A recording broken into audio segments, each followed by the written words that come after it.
हमारी भरी तिजोरियां और कचरे से रिस्क ढूंढती बेवा, क्या क़यामत के दिन हम अपनी इस बेहिसी का हिसाब दे पाएंगे? हज़रत अब्दुल्ला बिन मुबारक अपने वक्त के बहुत बड़े आलिम और मुहद्दिस थे। एक मर्तबा वो अपने शहर से हज के इरादे से रवाना हुए। उनके पास सफ़र के लिए 500 दीनार की रकम थी। काफिले के साथ सफ़र करते हुए उन्होंने एक बस्ती में पड़ाव डाला। अचानक उनकी नज़र एक औरत पर पड़ी। वो औरत एक कचरे के ढेर के पास खड़ी थी और वहाँ से एक मरा हुआ परिंदा यानी मुर्दार कौआ या बत्तख उठाकर जल्दी से अपने कपड़ों में छुपा रही थी। हज़रत अब्दुल्ला बिन मुबारक का दिल ये मंजर देखकर बेचैन हो गया। आप उस औरत के पीछे पीछे गए और जब वो एक टूटे फूटे मकान में दाखिल होने लगी तो आपने रोककर पूछा, ए अल्लाह की बंदी, तुम ये मरा हुआ जानवर क्यों ले जा रही हो? ये तो शरीयत में हराम है। ये सुनते ही उस औरत की आंखों से आंसू छलक पड़े। उसने रोते हुए कहा, ए अजनबी, मुझे मेरे हाल पर छोड़ दो। मैं एक बेवा हूँ। मेरे घर में छोटे छोटे यतीम बच्चे हैं जिन्होंने कई दिनों से कुछ नहीं खाया। भूख की शिद्दत से उनकी जान निकल रही है। जब भूख बर्दाश्त से बाहर हो गई और मौत का सामना है तो शरीयत की रूह से जान बचाने के लिए ये मुर्दार हमारे लिए हलाल हो चुका है। मैं क्या करूं? क्या अपने यतीम बच्चों को तड़प तड़प कर मरता देखूं?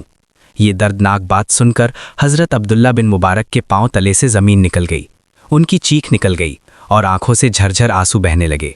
उन्होंने अपनी जेब में हाथ डाला और हज के सफ़र के लिए रखे हुए वो तमाम पैसे 500 दीनार निकालकर उस औरत के हाथ में रख दिए और रुंधे हुए गले से कहा, ये लो बहन, इससे अपने बच्चों के लिए हलाल खाना खरीदो और उनकी परवरिश करो। मेरा हज यहीं है। काफिला हज के लिए चला गया और हज़रत अब्दुल्ला बिन मुबारक वापस अपने वतन लौट आए। जब हज के बाद हाजी वापस पलटे तो लोग उन्हें मुबारकबाद देने आए।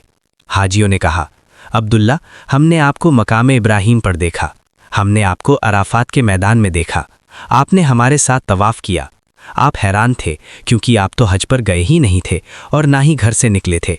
उसी रात हज़रत अब्दुल्ला बिन मुबारक ने ख्वाब में नबी करीम सल्लल्लाहु अलैहि वसल्लम की ज़ियारत की।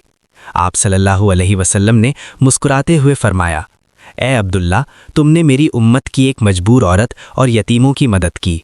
अल्लाह ने तुम्हारी उस कुर्बानी और सदक़े को कबूल फरमा लिया है।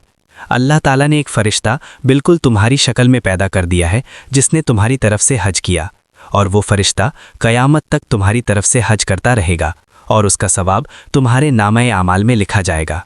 हवाला: ये रुला देने वाला और मशहूर वाक़या इस्लामी तारीख़ की मुस्तनद किताबों मसलन अल्लामा इब्ने कसीर की अल बिदाया वन निहाया और इब्ने खलीक़ान की वफ़ियात उल अयान में हज़रत अब्दुल्ला बिन मुबारक के हालात ज़िंदगी में नक़ल किया गया है।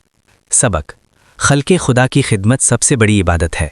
कभी कभी किसी मजबूर के आंसू पोंछना, किसी भूखे का पेट भरना और किसी बेवा या यतीम की मदद करना नफली हज और उम्रों से कहीं ज़्यादा दर्जा रखता है और अल्लाह को बेहद पसंद है।